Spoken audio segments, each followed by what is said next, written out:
Здравствуйте! В государстве Алания 18 часов и в прямом эфире информационный выпуск сегодня. С вами Ирина Кусраева и вот главные темы дня. Православные верующие празднуют Крещение Господне. Кровавые события прошлого столетия. Очередной номер журнала «Русское слово» в Южной Осетии посвящен геноциду осетинского народа.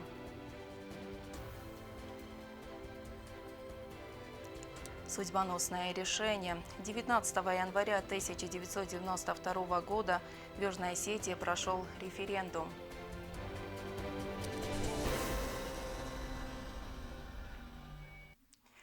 Сегодня один из главных православных праздников – Крещение Господне. В храмах республики еще накануне начали освящать воду. А многие верующие уже этой ночью окунались в реки. С великим праздником Богоявления православных христиан поздравил президент Анатолий Бибилов. Материал Анжелы Кокоевой. Праздничная служба в храме Святой Троицы началась ровно в 12 часов ночи. Православные отмечают великий праздник Крещения Господне или Богоявления. Молюсь, о Господи, помилуй меня, прости прегрешения мои, волю не помнишь, словом между делом. Те же ведением, неведением, сподобие не осужденно причастить всех причистых Твоих тайн, Господи. О исцелении души и тела, вечере Твоей тайны, Сыне Божий, причастника прими. Ни по врагом Твоим тайны повем, ни лобзания Ти дам якой, на разбойник, исповедаю Тебя, помяни меня, Господи, в царстве Твоем, на суд или в осуждении, будет привлечение причистых Твоих тайн, Господи, во исцелении души и тела. Аминь.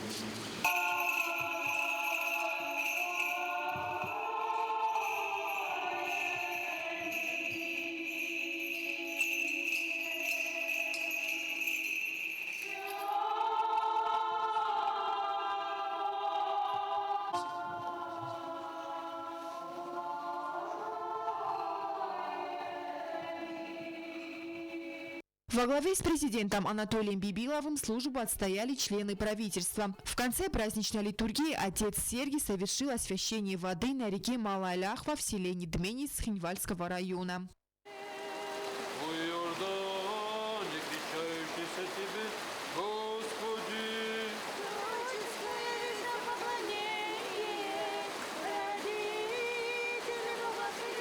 После освящения воды верующие умылись крещенской водой. Многие по традиции окунулись в Ляхву. Вместе с другими прихожанами в крещенских купаниях принял участие Анатолий Бибилов. Он поздравил народ Осетии, православных христиан с крещением.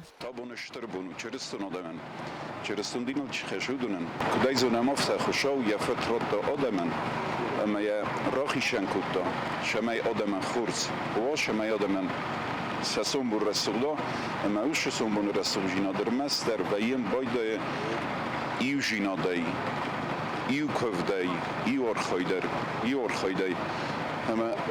Мабуну Брун Касут Мана Адам Рвашдес, Дона Хизенч, Якудзона Мофта, Обунай Сагдер, Дон Никвая. Иулдарезона мач даритер адам хизенч домаш фендовозал мало ватер адам ренчен наканич. Абун шдон сиса иронов донс кафен, ушдон сафкена кена. Вачагани стх, амашр шрасух тхай. Иулдар хойден шой надам через сонадам иулдар. Ашамандунискена шозат. Крещение Господне – один из 12 главных церковных праздников. В этот день, 19 января, православный мир вспоминает евангельское событие, когда Господь Иисус Христос принял крещение в реке Иордан. Анжела Кокоева, Алим Бетеев, Тамерлан Кусраев, Зарина Таттаева. Информационный выпуск сегодня. Праздничная служба прошла и в храме Пресвятой Богородицы. После верующие направились к реке Большая Ляхва. Для многих купание в этот великий день стало доброй традицией. Многие пришли набрать святую воду. В храме Пресвятой Богородицы после праздничной литургии православные совершили крестный ход. Далее на реке Ляхва отец Яков осветил воду, и верующие приняли крещение. Многие приходят сюда каждый год, чтобы в великий праздник окунуться в реку, омыть лицо и тело святой водой. Она считается неотъемлемым символом этого дня, новой жизни и очищения от грехов. Сегодняшний праздник очень большой праздник для всех православных христиан, потому что это не только крещение, это еще по-другому называют Богоявлением. Лично для моей семьи это тоже большой праздник, потому что 10 лет назад моя семья крестилась. И с тех пор Божьей милостью мы славим Христа и желаем всем, чтобы у всех все было хорошо, чтобы на нашей земле был мир, и чтобы как можно больше и больше людей приходили ко Христу, приняли святое крещение, и чтобы Господь всех помиловал, всех нас, всю нашу страну, весь наш народ. Но сегодняшний праздник, День Богоявления, День крещения Богоявления, это очень большой праздник в православии, в христианстве, вообще в жизни. А тем более для нас, осетин, он очень важен, очень близок. Мало в каком народе вот этот праздник произносится на своем вот родном языке, а у нас он есть доноскафан. То есть это идет у нас испокон веков, это наши дальние предки знали, что такое сегодняшний день, Богоявление. Так что я вас всех поздравляю, всю Осетию поздравляю, всех вас поздравляю, мои дорогие. Божьей милости, сошествия Святого Духа, любви, мира, любви, согласия всем. Для удобства людей были установлены палатки, чтобы они в тепле могли переодеться. За безопасностью во время купания следили врачи скорой помощи и спасатели МЧС. Вещается раба Божия Валерия, во имя Отца Аминь, и Сына Аминь. Аминь. Согласно верованиям, во всех источниках в этот день вода становится святой и целебной. Верующие пьют ее в течение года натощак и бережно хранят как святыню. Святой крещенской водой также окропляют жилище. Многие считают, что это помогает изгнать злых духов и привнести в дом благодать. Сегодня все верующие поздравляют друг друга с праздником, с пожеланиями добра и мира. Лена Газаева, Азамат Кодзаев, информационный выпуск сегодня.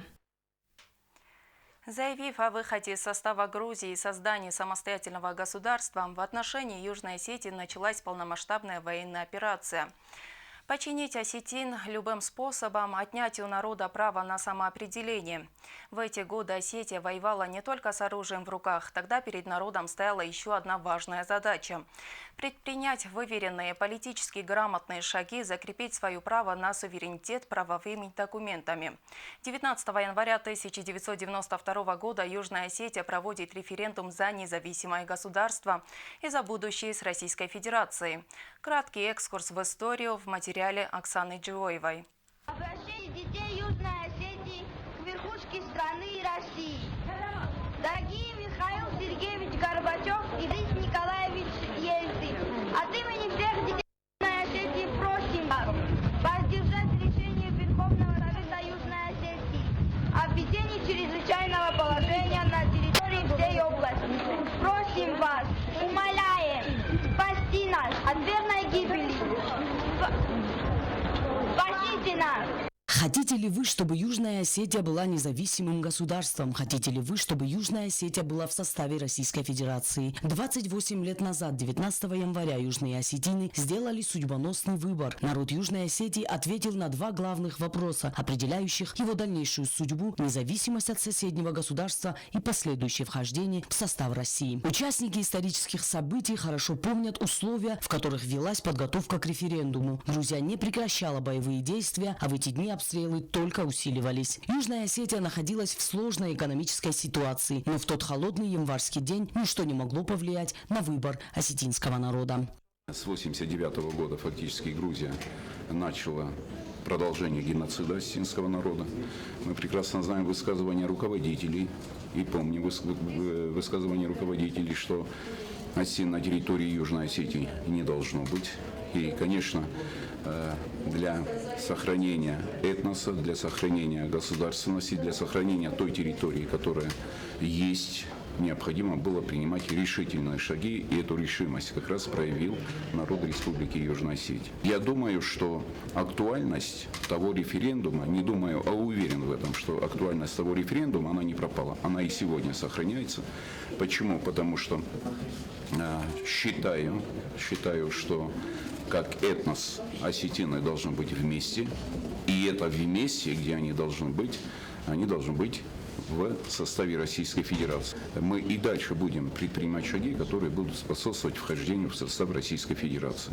Попытки официального Тбилиси опровергнуть легитимность итогов прошедшего плебисцита потерпели фиаско. Грузия еще не получила международного признания и не являлась членом Организации Объединенных Наций. Соседнее государство не могло повлиять на решение целого народа правовыми методами. С точки зрения международного права все шаги, предпринятые с 90 по 92 годы, были безупречны. Однако Грузия продолжала агрессивную политику в отношении осетин. По официальным данным, во всеобщем голосовании приняли участие свыше 53 тысяч человек. Учитывая военное положение, это был очень высокий показатель явки. Из них всего 48 граждан ответили «нет», а 85 бюллетеней были признаны недействительными. 90-е годы – это начало пути борьбы за независимость Осетии. И 19 января по праву считается историческим и судьбоносным днем в новейшей истории государства Алания.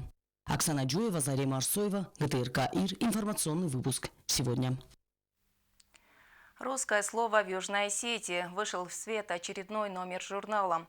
Выпуск номера посвящен геноциду осетинского народа в 1920 году. В ней представлены статьи научных деятелей, собраны материалы историков. Яна Плеева продолжит.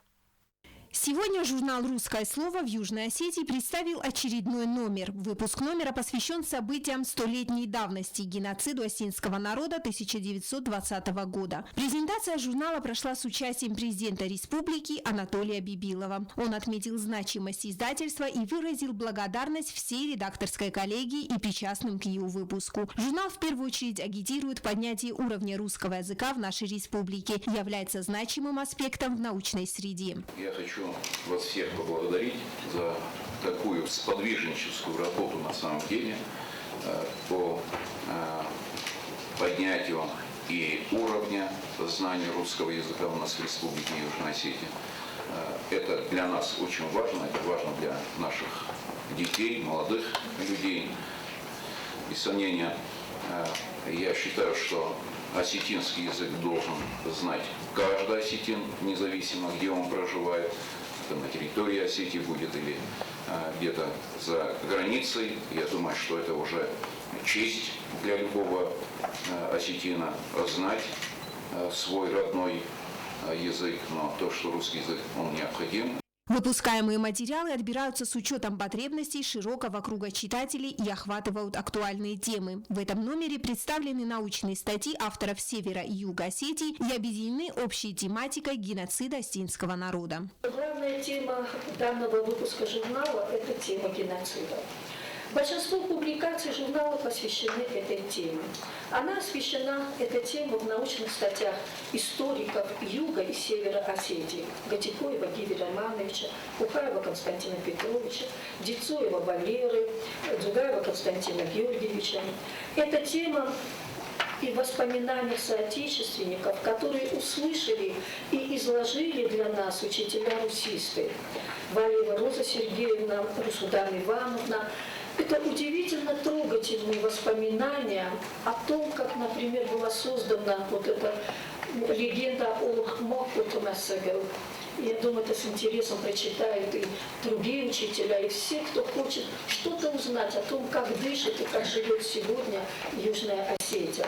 Последний номер журнала, как отметил ректор, должен быть в каждом доме. Материалы, рассказывающие о кровавых событиях прошлого столетия, собирались по крупицам. Изучить прошлое, собрать больше дополнительных сведений помогли научные деятели республики. И во многом это заслуга главного редактора журнала Хансиат Кудалаевой. Когда я ознакомился с номером очередным журнала «Русское слово» в Южной Осетии, особенно мне была близка, как и любому гражданину Республики Южная Осетия, тема геноцида. И я думаю, что вообще каждый номер журнала должен быть в каждом доме в Южной Осетии. И особенно этот номер журнала, который, как я уже говорил, посвящен теме геноцида.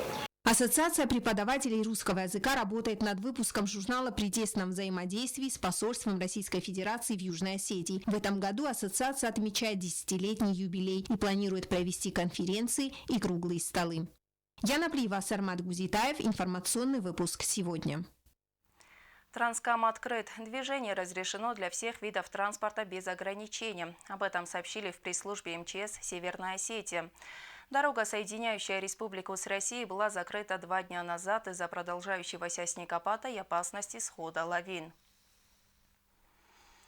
Его передачу «Путешествие по родному краю» знают все. Известный телеведущий, наш коллега Владимир Габаев отмечает день рождения. Сегодня в адрес юбиляра звучат поздравления, не обошлось и без приятных подарков. А президент Анатолий Бибилов наградил Владимира Габаева орденом почета. Известный телеведущий, зоолог и краевед Владимир Габаев сегодня отмечает свой 80-летний юбилей. В связи с этим глава государства Анатолий Бибилов поздравил юбиляра и наградил его орденом почета за большой личный вклад в исследование флоры и фауны Республики Южная Осетия. Спасибо большое. Это очень большая награда. Дай Бог, чтобы я ее оправдал. В свою очередь Владимир Габаев выразил свою благодарность Анатолию Бибилову за оказанное внимание.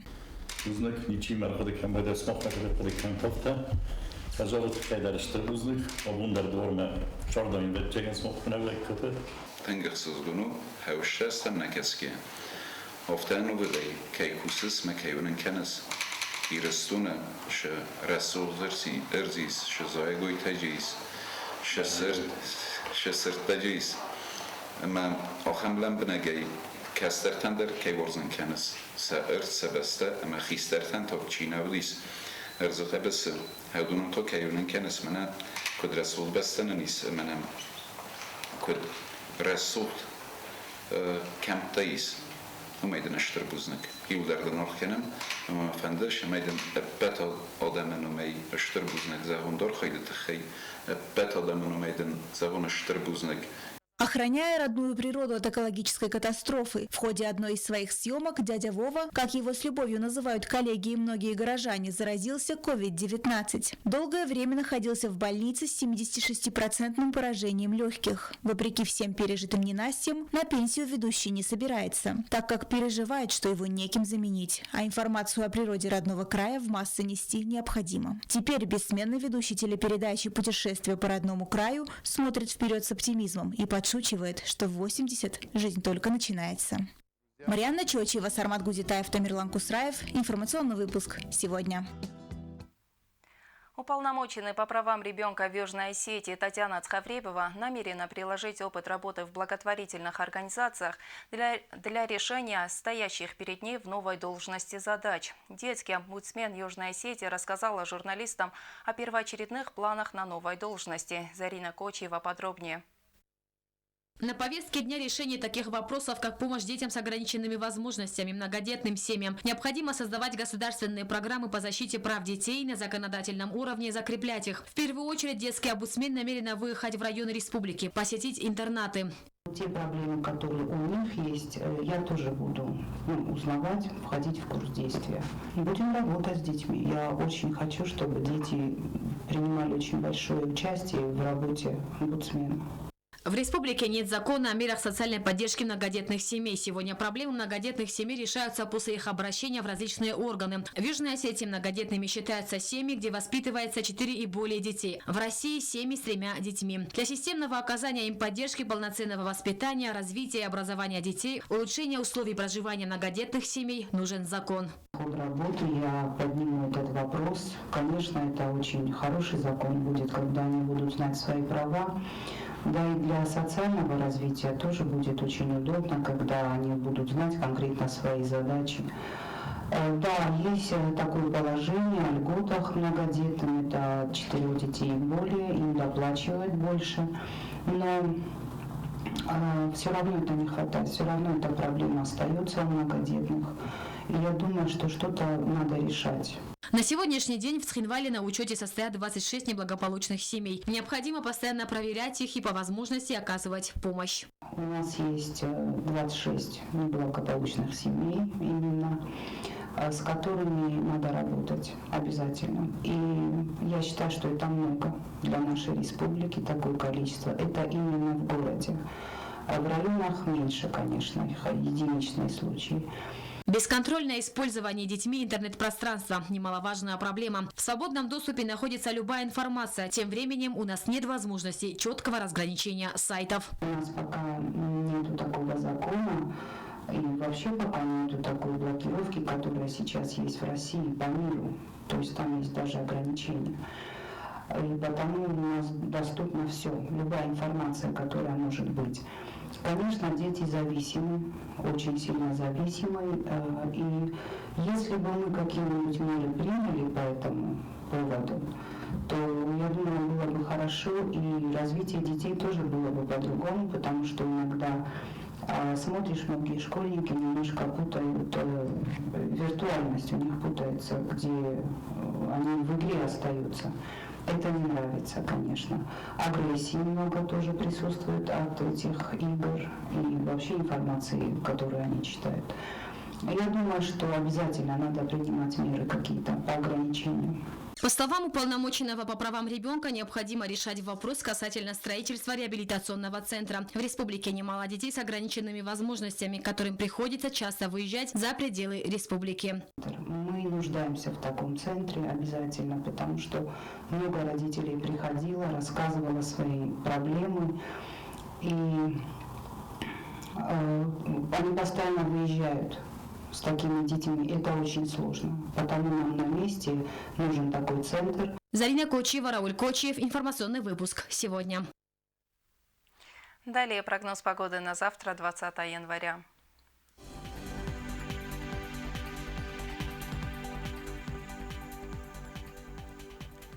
По всей республике пасмурно и снег. В Знаурском районе днем -2, ночью -5. В Дзавском районе днем -3, ночью -6. В городе Квайса днем -9, ночью -13. В Лениногорском районе днем -2, ночью -6. В столице республики в Цхинвале днем -2, ночью -5. И это пока все новости. Спасибо за внимание. До свидания.